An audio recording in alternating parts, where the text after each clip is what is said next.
Now, live from your local news source, this is ABC 27 News at noon.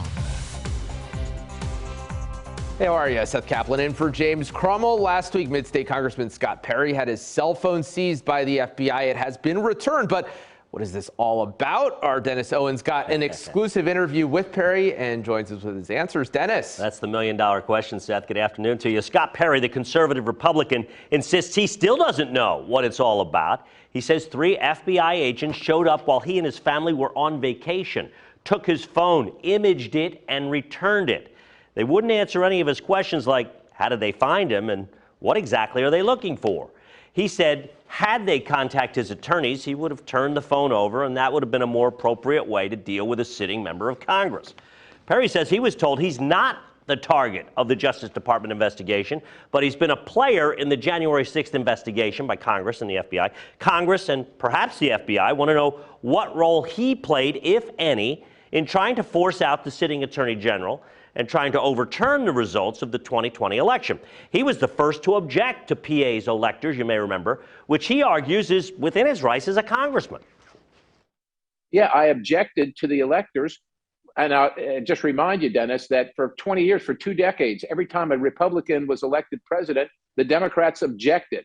No one had their cell phone taken. No one was told they tried to overturn the election.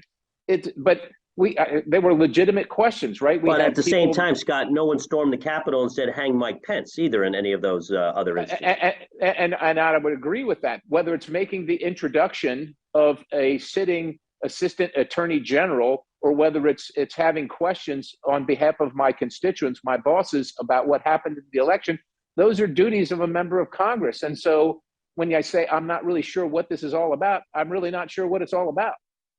But what Perry says he is sure about, he's done nothing illegal. Everything he's done, Seth, he says, is within the rights of a sitting congressman. We talked last week, as you may remember, with John Jones, former federal judge, now the president of Dickinson College, appointed by a Republican, we need to note. He understands how these federal investigations roll out. He was struck by a couple of things. The abruptness of taking the phone. He says that doesn't normally happen, that means they were afraid he might destroy something or scrub something, perhaps.